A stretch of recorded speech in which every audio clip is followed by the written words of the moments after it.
right, good afternoon, everyone. My name is Erin Wissing. I am the Executive Senior Associate Athletics Director at Furman University in Greenville, South Carolina. Thank you all for joining us today. I'm also a member of the NAADD Executive Committee, and NAADD is putting on this series, and today's conversation is about estate giving, the tools you need to be successful. So I'm excited to be moderating the conversation today and joined by our two panelists, Steve Blake and Rob Heil.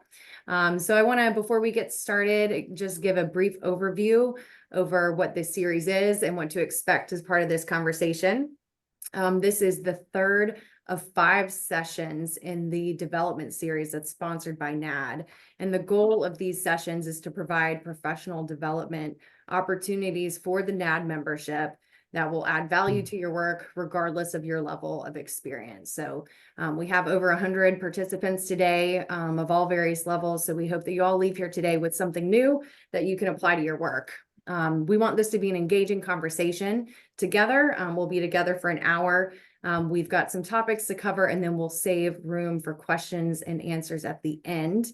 But we do have the question and answer function enabled today. So if you have questions along the way, we'll be monitoring that. So feel free to enter your questions in the Q&A chat function at the bottom of your screen, and we will work those in.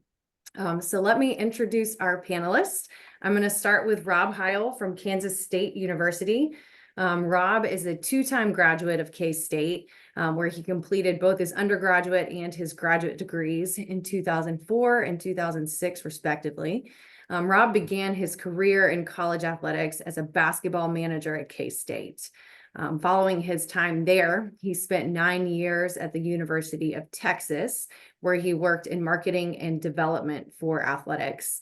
Rob spent 2 years outside of college athletics as a senior gift officer at the University of Texas Dell Medical School before he returned to K-State in 2017, where he now serves as the Senior Associate AD for Development. So Rob, thanks for being with us. Thanks for having me. And then Steve Blake, he joins us from Penn State University. He is a gift planning officer at Penn State, and he has been at that institution since 2010. Steve's primary responsibility is with Penn State Athletics, where he helps donors find smart ways to impact the things that they love through gift planning. Steve has been a member of NAADD since its founding, and he has led athletics fundraising programs at Towson, Northern Kentucky, and Rhode Island, and he's also worked with athletics fundraisers at Bucknell. Steve started his career in media relations with the Baltimore Colts. Then he moved into sports information at Salisbury, Virginia, and Georgetown. He is a graduate of Towson with a master's in sports administration from Xavier University. So Steve, thank you as well for joining us. Thanks. So overview of our conversation today, we want to focus on 3 main areas, starting with the big picture. What is estate giving? What is gift planning? How do you all incorporate this in your day-to-day, and talk a little bit about the structure of your organizations and how your institutional development office might support your efforts for raising planned gifts for athletics.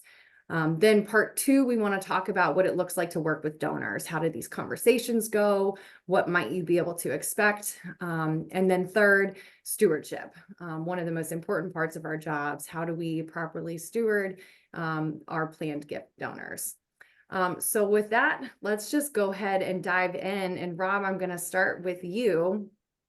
Share with us, in the grand scheme of your work with K-State, how big of a role does planned giving play in your day-to-day, and what does the structure look like at K-State to support estate giving?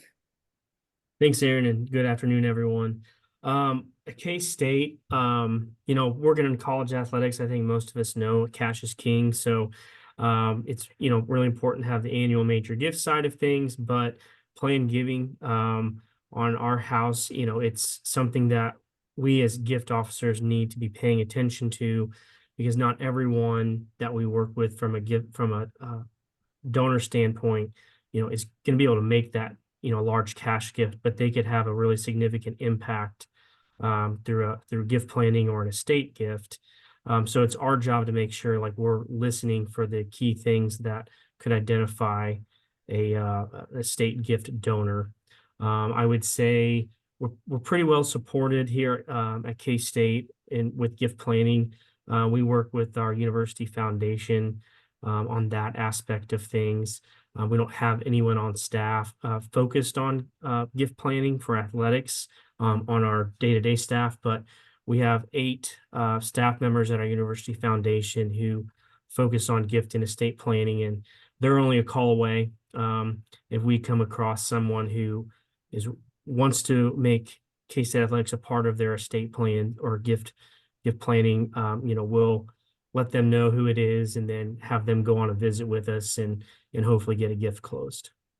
That's great. And Steve, I want to hear a similar thing from you at Penn State.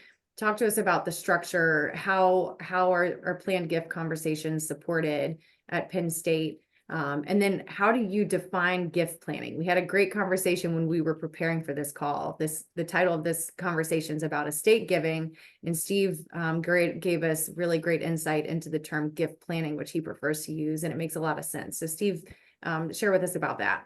Well, thanks, Aaron, and thanks for having me, NAADD. It's great to be a part of this organization. I love working with my colleagues in athletics. We have 8 major gift officers, 15 development officers in Penn State athletics. They are part of my 48 people with whom I'm serve as liaison. But my primary emphasis really is working with them because they have a lot of donor interest. Obviously, as Rob alluded to, cash is king in athletics, and so we try to do everything that we can to bring cash in, but we also know that cash comes now, cash can also come later. And if we're not taken care of later, when later comes, we're in trouble. So I define gift planning really as helping donors give in smart ways, whether they're giving through an estate gift, end of life giving, whether they're giving in life income giving, or whether there's a smart way for them to make a cash gift, an outright gift today. Things such as the qualified charitable distribution from an IRA, making a gift through a donor advised fund, something as simple as the charitable swap we call, which is if you were going to give me a check for $10,000, but you have appreciated stock, give the stock instead. So we could talk about those things a little more, but planning, thinking about making that gift is really important. And that's why I refer to it as gift planning. I love that. I think that term makes a lot of sense. And since you mentioned some of the vehicles, I'm going to skip ahead to a question. Share with us a little bit about some of the most common vehicles for gift planning that our fundraisers might expect to see. Well, it's a great question, but a multifaceted question. It really depends on ages of the donors and where they are in their life. So one of the common misconceptions is that you have to be old in order to have a will, in order to make an estate gift. We talk with our gift officers about the thought of introducing the thought of an estate gift at the time they have their first job. You have the opportunity through the employer's life insurance policy to have a beneficiary designation. You have the opportunity to have a beneficiary designation through their retirement asset.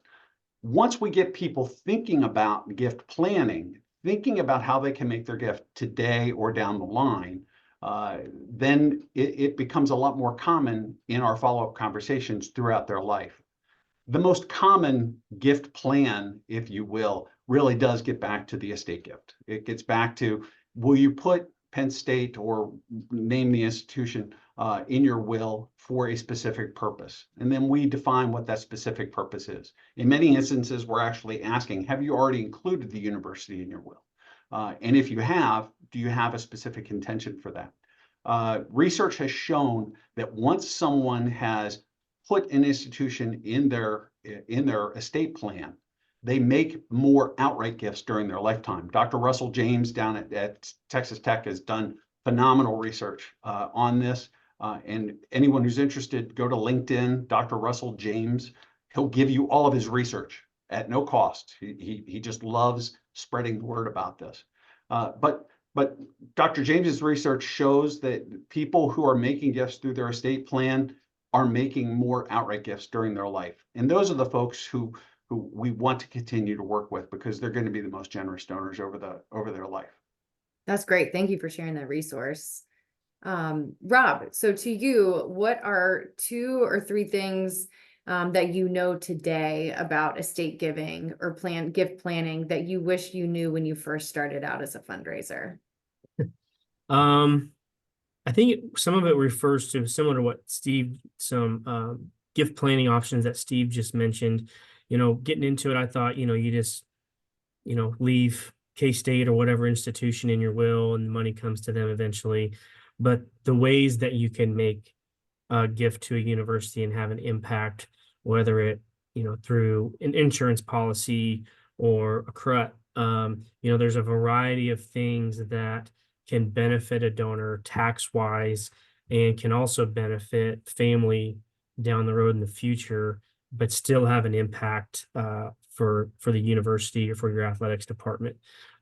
I wish I would have kind of known that, because there have been some donors who I would have brought some of those things up with when I first started. And then the other piece is just where people's wealth is. I think a lot of people just think, it's in cash and it's fluid, but it's, I think a large portion of it, I don't know the percentage, Steve probably knows, but majority of it's probably tied up in insurance and retirement funds and companies or land.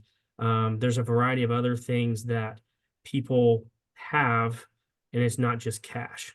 So those were 2 things that, I thought about that stuck out to me. That's great. And Steve, along those lines, how have you seen gift planning evolve over the duration of your career? Is there anything new that you're seeing today that you didn't see when you first started? One of the biggest changes that we've had, and I've heard about this so often throughout my career, is talking about the generational transfer of wealth, and how we've got to be a part of the generational transfer of wealth, because there's billions upon billions of dollars out there. Early in my career, that was a catchphrase, but cash is king, so we're going to keep going for the cash. And we didn't really, in athletics, go toward on a wide scale, I should say.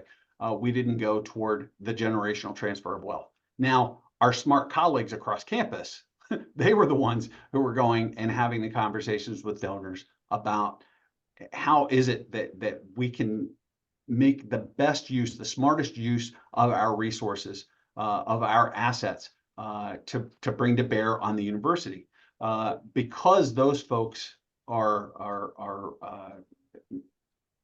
I guess they practiced it more often in the 90s and in the early the early part of this century. They kind of got ahead of the game. Some of the smart places, though, the athletics gift officers, you would hear someone say, "Yeah, I had a conversation with a donor. They were talking about this, and I think I can apply it to athletics." Then we started to see that coming into athletics more and more and more. I believe that my role at Penn State is a direct response to that, because we saw the opportunities that existed and are taking advantage of that. I'd like to think that every gift officer, whether they've been around for 30 years or they've been around for 30 days, has something to learn when talking about gift planning. And there's a lot more of that coming up in conversations when we're just talking about standard business of fundraising for the university, for the athletics program.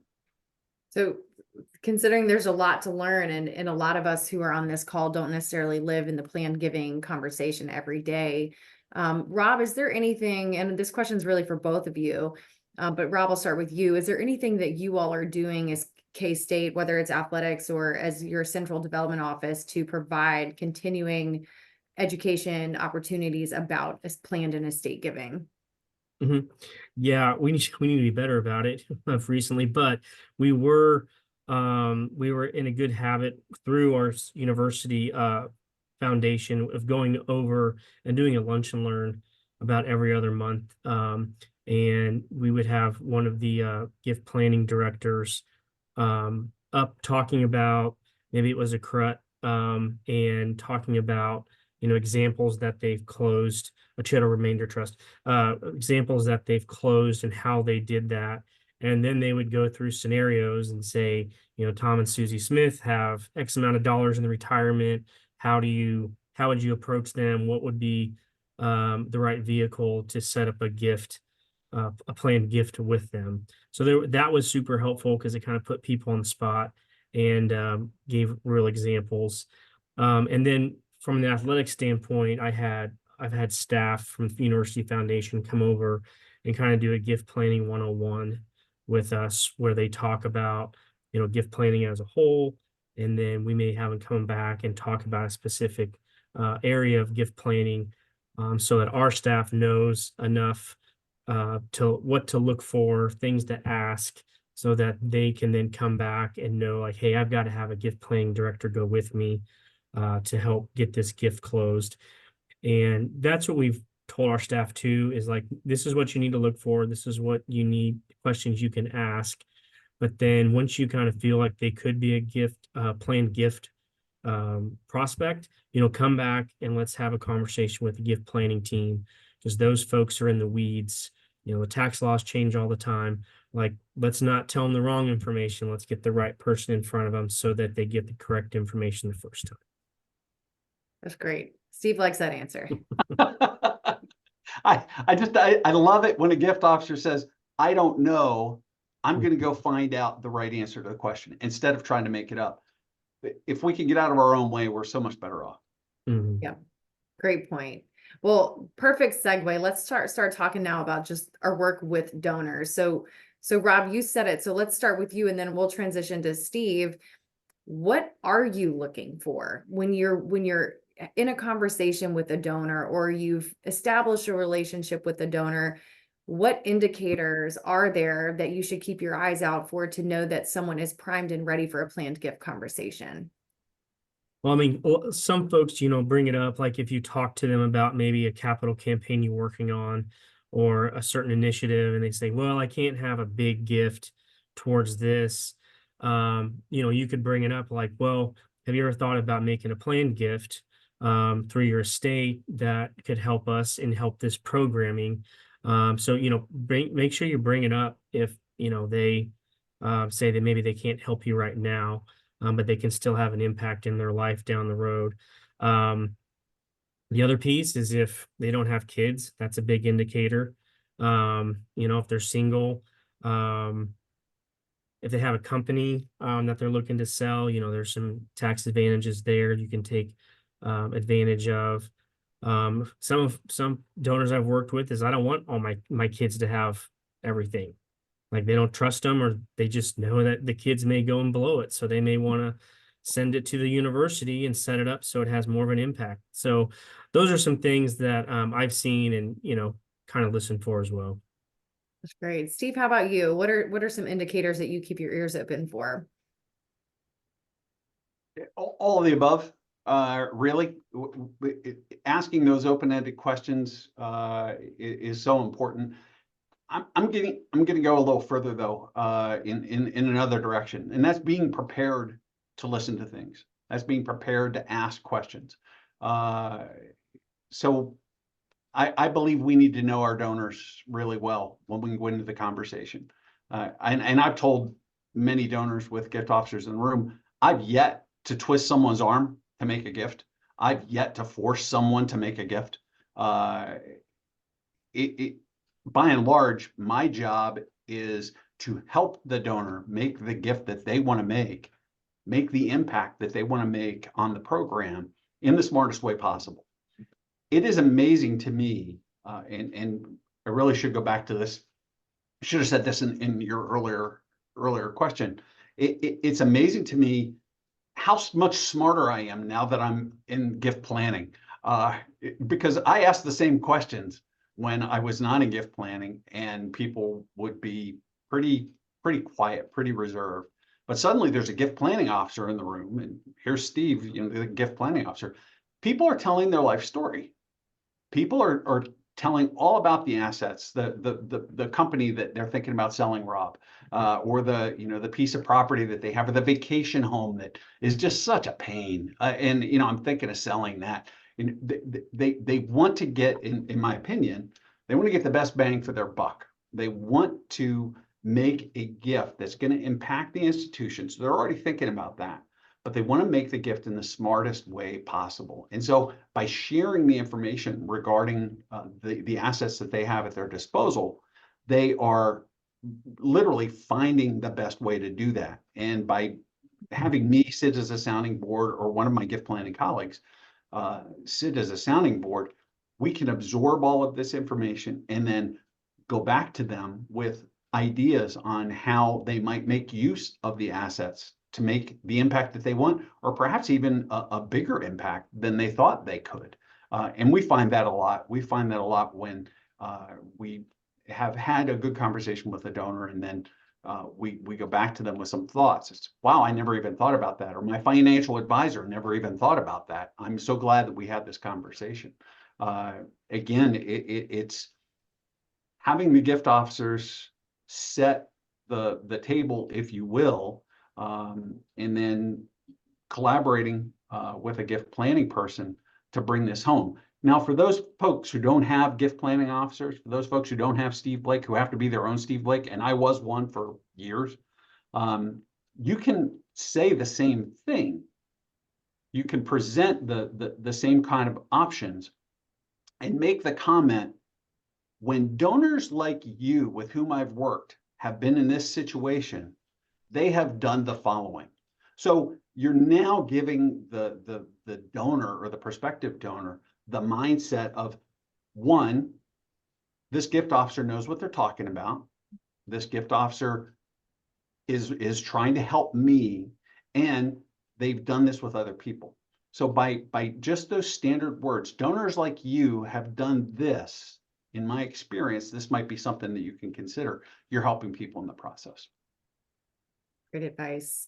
Now, we've covered a little bit of this, but we had a question in the chat, but when is the appropriate time? I think for people who might be starting out in this industry, I think one of you all said it, we're thinking about old people. Only old people are thinking about estate gifts. So when is the right time, or is there a right time? Or are you just listening for those indicators as you develop a relationship with the donor?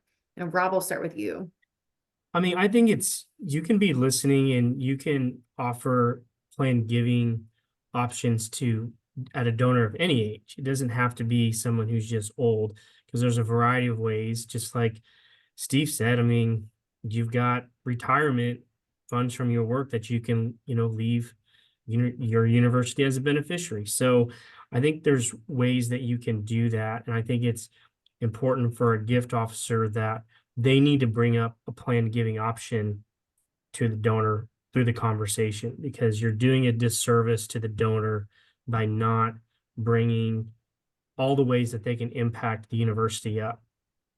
Because again, not everyone has millions of dollars that they can just give, via cash or whatnot, but they can have an impact, later in life, when their estate is realized, in a variety of ways. I like that. You're doing a disservice to the donor by not offering them that opportunity. Well said. That's true. I'll carry on to that a little bit. There are age appropriate times in a donor's life, or in anyone's life, whether they're a donor or not, age appropriate times to be bringing things up. And, back to professional development, when I work with our gift officers, I'll talk about things. We do a goal setting process. We're in it right now, planning for our goal setting for the coming year.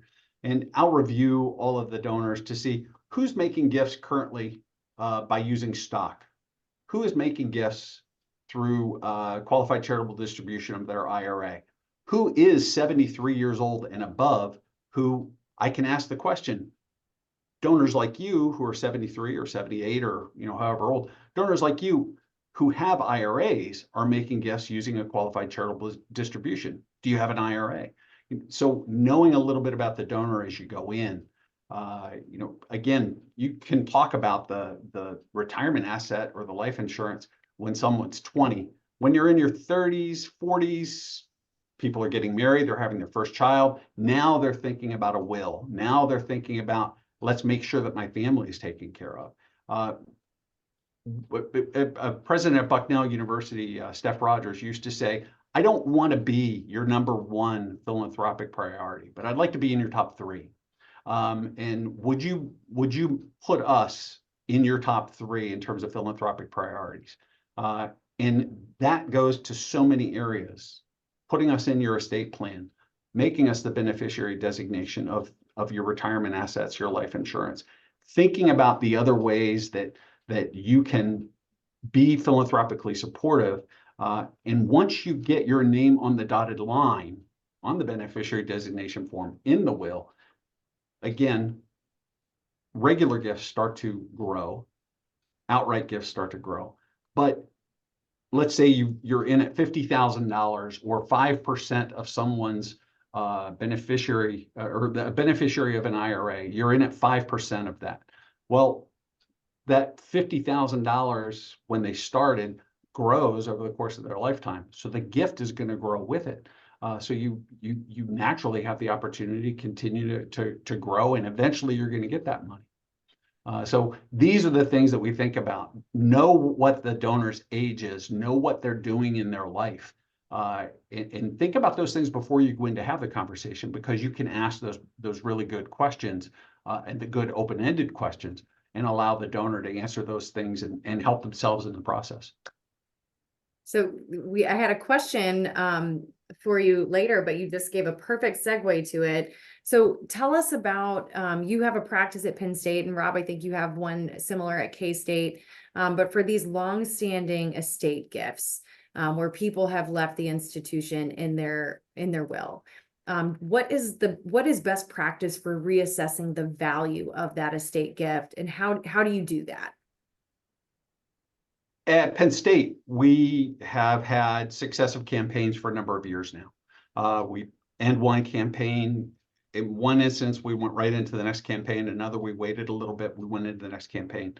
We make it a practice here to take a look at all estate gifts and go back to the donor at least once, if not twice, during a campaign to just talk about their estate gift, thanking them for it, #1, making sure it's still there, #2, because things change, talking about opportunities potentially for this to grow. A great example, a donor down in Atlanta called me one day and she said, you've been talking to me about the estate gift that we set up a while ago. Are there chances to grow? Well, I got an aunt that really ticked me off. She didn't use those terms. But I'm going to take the 15% that I had for aunt whoever, and I'm going to give that to Penn State. So because we asked the question enough times, she's now thinking, I don't have to keep aunt so-and-so in my will for the rest of my life. So-and-so's grandfather passed away. Another beneficiary passed away. I'm thinking I want to do more for Penn State. I want to do more for my institution, for my alma mater. Those are the things, just by bringing it up time and time again. But we do make that the practice of doing it at least once during each campaign, which, by the way, is once every 5 to 7 years. So I would encourage that. And one thing you shared with us on another conversation was that as that estate grows, any new dollars or the growth can be booked as a new gift in that campaign. So the donor who set up their gift for 10% of their estate, and the estate was valued at $1 million, there was a $100,000 gift. Well, the stock market has done pretty well here of late, no matter what people say. So if the stock market went up to 1.5 million, there's an additional $50,000 the stock market went up, therefore their estate went up to 1.5 million. There's an additional $50,000 that we can book as a new gift to the institution. The downside is when they bring it up and the estate's gone down in value, what do we do there? We tend to talk with the donor and just do some check-ins through the course of time, because we know that by and large the market's gonna do well. Great. So Rob, and going back to you, is there Mhm. any success story that stands out in your experience in your planned giving work?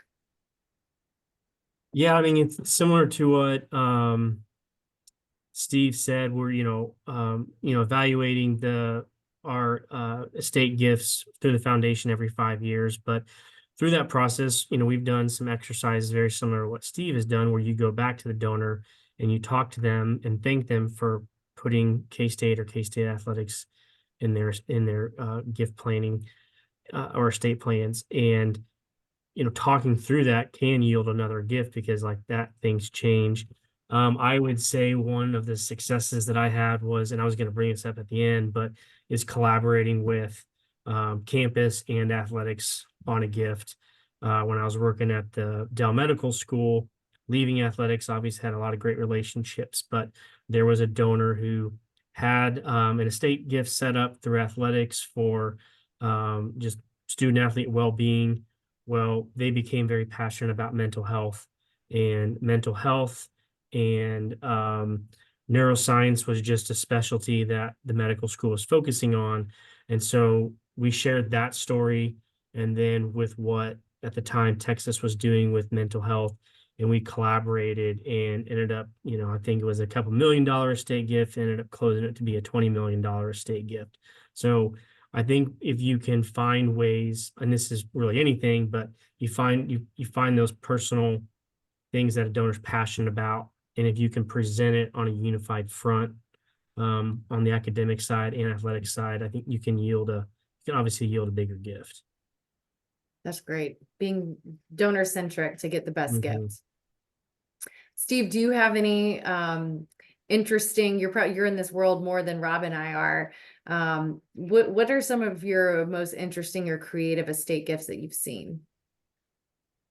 Interesting. Every gift to me is interesting. And I don't mean to poo-poo your question. I love the fact that people want to give of themselves to support something else.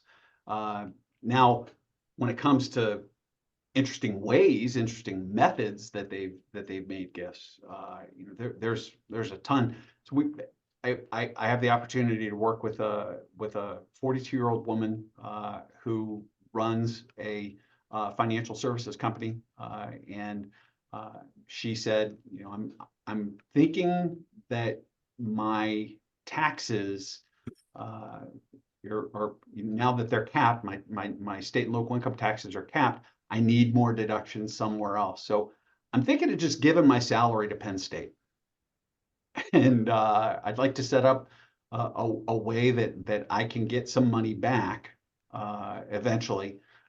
But my husband's working well, is earning a good income. We don't really need my salary, but we need the tax deduction. So how do we go about doing that? And I mean, she works for a financial services company. I think she would know how to do this. But we worked with her on setting up a charitable lead trust that her financial folks had not known about. She knew a little bit about it already, so she was already talking about it. She came back to us with something called a shark fin charitable lead trust that is paying Penn State $5,000 a year for 30 years. In the final 3 years, it's paying Penn State $90,000 a year. Those $5,000 gifts are just kind of annual gifts, but it was a $240,000 gift that was booked in total, or excuse me, $420,000 gift that was booked in total. We took the last 3 payments and going to endow that in 30, 31, 32, 33 years when the time comes. But she's already started her second charitable lead trust. She liked that so much. I'm going to do this with others. I've worked with another donor who is giving Penn State from their second charitable lead trust the same thing. So people, when they get the thought, they get the bug, if you will, of making use of gift planning vehicles, they'll do some good things with it. That's great. And that reminds me to mention that following this call, Steve has spent some time putting together a glossary of various various vehicles of plan giving, some terminology that might be used, because for a lot of us, we're not using this in our day-to-day. So after this call, we'll be sure to share that glossary with everyone for reference. So thank you for putting that together. So we've been doing a lot of talking about conversations on a one-on-one basis. So Rob, I'm going to come to you with the next question. Is there anything you're doing at K-State that is more targeting the masses, broad-based education on plan giving opportunities? Are you doing anything for your K-State athletics donor base to encourage them to think about gift planning? Yeah, in the past, we've done a marketing push where we did target a certain age and up that we did send gift planning materials to, and leaving K-State athletics in their estate plans, because I think a lot of people know that they can do that through the university. They probably don't realize they can do the same thing for athletics. So I think educating them on that, sending them information of how they, the various vehicles you can make an estate gift, and areas that you can apply it to and support within K-State athletics. And that led to a few conversations. And then obviously website, but then, another thing that we've been looking at doing, but this is the charitable rollover. Do we send more information out to those who are at that qualifying age so that they know that they can do that later in their life or where they're at right now? One thing that we've talked about at Furman is inspiring others by telling better stories, putting faces with the names of people who give, and then utilizing a little peer-to-peer. Sometimes I think that, and we have a small shop, and we've got two professionals in our central development office who specialize in gift planning. And that's who we have to lean on. But so I know there's a lot out there that we don't know about. And so how can we inspire that conversation? And I think storytelling is a big part of it, and we're trying to do our best there. So let's talk a little bit about how fundraisers might expect to work with professional advisors of our donors. So financial planners, attorneys, and CPAs. In your experience, and Rob, we can start with you. Who do you work with the most as far as third parties in facilitating plan gifts? I feel like it varies in my experience doing that. I think the biggest question I always ask is if someone is, however they're planning on putting your university athletics department in their gift planning, is making sure, like, you're asking the question, who else do I need to include in the conversation, and who is that? Can you share their contact information with me? And then it's a matter of setting the meeting up between you and the donor or the gift planning director, and setting that meeting and making sure that all the parties are aligned and all the right questions are being asked. And again, from an athletic standpoint, we don't know all the ins and outs of those things, but making sure you get the right people in the room to get that gift closed. And then Steve, coming to you, let's talk about some red flags. Because not all conversations are conversations that we should proceed with, or we should proceed with caution. So tell us about times where a fundraiser might need to step away for a conversation or proceed with caution. I'm going to piggyback off of something that Rob said first. Sure. Talking about advisors, when someone wants to bring an advisor into the conversation, there is a reason why they want to bring the advisor into the conversation. I think it's important that we know what that reason is. Advisors can serve as great conduits to information and can serve as a great representative in assisting us in making the gift. Some donors will put their financial advisor or their attorney in front of us as a roadblock. They don't want to deal with this. Deal with this person instead. There are many advisors who are not inclined to be philanthropic themselves, or not inclined to have their client be philanthropic.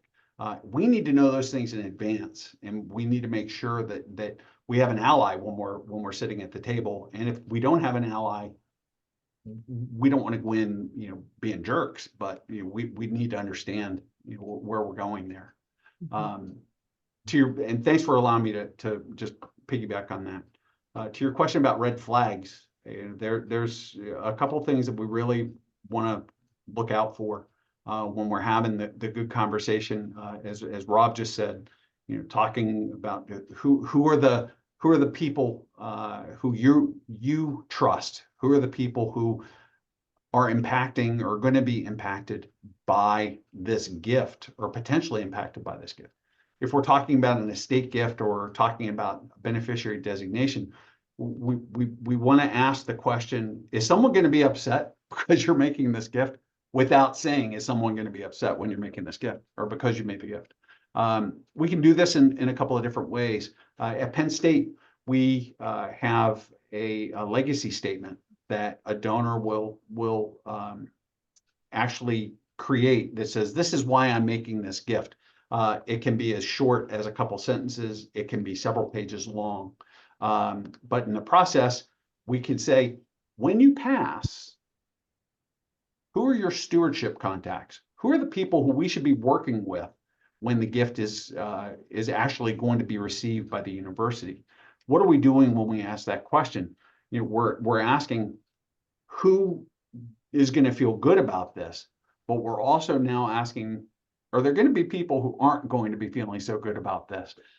If this is going to be a real hassle, we want to have that conversation now and get that out of the way. If it's going to be real problematic, this is something that we want to have the conversation with the donor well in advance of the gift coming through.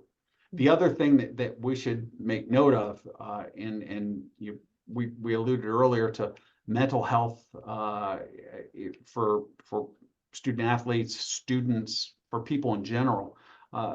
There are mental health issues. There are wellness issues that we probably want to be listening for. We want to look to see if the donor has all of their mental faculties, if they're forgetting our appointments, if we had a conversation and then we go back and they don't remember the conversation at all, or if in the course of conversation they're talking about, yeah, my granddaughter has to come pick me up because they took my license away, or whatever, things like that.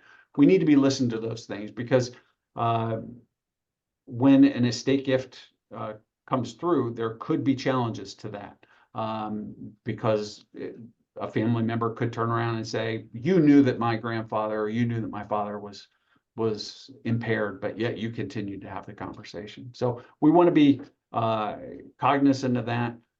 Gift planning officers, by and large, have some training in that. I'd like to think that all gift officers have training in that, or at least have had the conversation. If you haven't, I encourage you to have it. Have the conversation about, what are the things that I look for, and how do I go about taking care of, well, not taking care of, but how do I go about addressing the issue when I realize that there may be an issue. And to follow up on that, Steve, what do you do if you have a situation where, I've had a donor who we've been in conversation and dementia has become evident? What do you do? That's the time when we start to ask, do you have other family members with whom we might meet? Do you have family members, or do you have trusted advisors? Do you have a custodian? Who are your key contacts? Can they meet with us so that we can have this conversation? It's not always, no, we're not going to have that. It's not always we're going to walk away. But let's make sure that we've addressed the situation, that we've said, I'm noticing some things, therefore I'm asking the following question. If we can't be upfront with a donor, I mean, they're family. They're giving of their assets. They're giving of their life resources. We need to treat them like family. And just like I talked to, my dad, if I saw that my dad was having issues, I'd speak with the donor in the same way. I'm seeing this. How do we go about resolving this issue in a way that everyone's going to feel good? Mm-hmm. And I'll add to that, by the way, that make sure that it's noted in your report of contact. Make sure that after you've had the conversation with the donor, that there are people within the institution who know that you've had this situation, and you carry out a good conversation with your supervisor regarding this, because you don't want to go through this alone. Universities have a lot of resources available. And so bring in the team, call on the team, collaborate on this, just like you're collaborating on the gift. You want to collaborate on this situation. Great. That's great. Well, we're about to move into our last topic about stewardship. So I want to remind everyone attending to please do submit your questions if you have them as we go along, especially as we transition to the next topic of conversation. I know we're covering a lot of information here, and Robin and Steve, thank you so much for all of your contributions so far. Talking about stewardship, we know how important stewardship is in our work. And the best form, the stewardship, it can be the best form of cultivation for a donor's next gift. So Rob, we'll start with you regarding planned gifts or estate gifts. What are some successful ways that you have seen these gifts stewarded, whether it be at the time the gift is made, throughout the duration of a donor's life, or when the gift is received by the institution? Yeah, I feel like if the donor has passed in the family, again, I think Steve alluded to it, like who do we need to steward, after, after your passing, and who needs to be included in that. So I think if you can, when they identify that person, start including them in the conversations so that they can also be involved down the road. They can hopefully even help support financially towards that effort. But I think including them, making them feel, seeing the impact that their family members made, I think is the biggest thing. If it's towards student athlete academic success, take them to the senior graduation party, or, if you have a graduation ring presentation, help them to be a part of those types of things so they can see how their gift is being utilized. When it's donors who have made put the athletics department or university in their estate plans, we've always talked to some donors like, would you be willing to help, put a cash gift, an annual gift towards that effort, so you can see the impact it's having while you're still alive. And a lot of donors like that have seen it, especially if it's going to create an endowed fund of some kind, is start putting some dollars into that fund to see the impact. And then just from a general stewardship standpoint, the way we operate stewardship gifts is, if we have a estate gift come in, we have a personalized note or letter come from our athletics director. Every year, annually, we send a thank you letter to all of our planned giving donors to recognize them for what they've committed to towards athletics, and that then helps us open the door for those conversations throughout the year. Be like, hey, we want to thank you. You should have received a letter. Would love to follow up and sit down and see where you're at with your gift planning and how you want to incorporate that, and if it still works or make changes. Some of the things that Steve mentioned earlier. We don't do any donor benefits related to like priority points or tickets or donor benefits that you may get by making annual gift, because you may have the estate gift come in, but again, they can change it, they can cancel it, and they don't even need to tell you. And then they're accumulating points, so they're getting these benefits and they're not even committed to you. So a little different in athletics. I will say our university, we have a thing called the Land Grant Society. So it's our planned giving society to K-State, and anybody who makes an estate gift to the university, whether it be athletics or another school on campus, they're recognized in that Land Grant Society and receive a certificate. So, and then we have a big stewardship plan for all estate giving donors across the university, where we'll send an athletics thank you, September, October.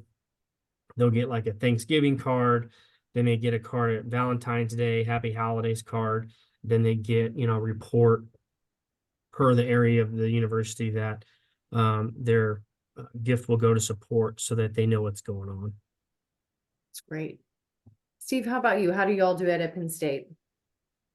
Well, I'm a proponent of stewarding estate gifts through some kind of donor recognition, perhaps at a discounted value when it comes to points. I started the Plan Giving, or started the Priority Point Program at Rhode Island, and how do we encourage it a little bit? I know there are many institutions that will give a discounted value on points. It causes us to continue to go back, ask the question every 5 years or so, we still in your will? If not, your points are gone. So, that's one thing. The bigger thing here is really stewardship, to your point, Aaron, is cultivation. It's cultivation toward the next gift. And I alluded to Russell James earlier. Dr. James has cited research that shows gifts that are realized out of estates generally are gifts that are in the will in the last 5 years of a donor's life, that have been written in a donor's will in the last 5 years of a donor's life. There's a lot more to it, but the thought here is once you're in the will, you want to do everything you can to stay in the will, because there's a lot of lazy folks out there who don't steward gifts for whatever reason, and they're going to fall out of a donor's estate plan. They're going to fall off of the beneficiary designation form, and you have the opportunity to stay in there and actually increase the gift over time. So good stewardship, constantly reaching out to the donor, thanking them for what it is that they've done, including them in the life of the program. Rob, I love the graduation ring presentation, things like that. Wow. Early activation is what we call outright gifts against an estate commitment. So will you make the gift now, whatever it is that your endowment is going to be paying out at the time you pass away? Then you'll actually have that student athlete who you're going to see in the pool or on the playing field or on the court. And you'll know that is your student athlete who you're supporting. And through that early activation, there again, you've now got an opportunity for more outright giving through the course of the donor's lifetime. But we want to constantly be going back to them, thanking them for the estate gift, checking in with them to make sure that what are the other opportunities that we have to have you increase your philanthropy to the university. That's great. Thank you. And we've got one final question. I'll allow both of you all to answer this, but sometimes we read about creative gifts, big gifts that can be given to an institution to name an endowed head coaching position or the athletics director's chair, or sometimes a building. So knowing that gift acceptance policies vary across institutions, what have you seen in your realms where you have allowed an estate gift or a planned gift to be part of naming something at your institution? Rob? I knew you were going to do that. I would say if it comes to like a head coaching position or like a facility naming, it needs to be irrevocable. I mean, we need to make sure it's set up as that way. And we and in that case too, we do need to get University Foundation and University President Office approval to make sure like they're okay with us accepting that type of gift and to name something of that level, make sure they're comfortable with that. And then we also ask the donor if you can start making payments towards it, of some kind, usually hopefully in the 6-figure range and up, so that we know they're serious about wanting to support that area. We haven't done very many of them. I think we did one for a capital campaign a couple years ago, and yeah, there's a lot of conversation about that. But the reason why I said Rob is we had talked about this the other day, and I thought that the way that K-State goes about doing it's a pretty neat idea. At Penn State, we have the opportunity to have donors make estate gifts or deferred gifts. There's several different ways that the future pledges, we call them, toward renovations of facilities, not towards new construction, but towards renovations. The facilities naming committee for the university is the one that states what it is that we're the minimum gift level to put a name on a structure, and whether or not there's an opportunity to have a deferred gift be applied to a naming opportunity. When those things occur, there's generally a hefty additional gift requested, usually 50% more. So if it's $1 million naming opportunity outright, it's going to be at least $1.5 million.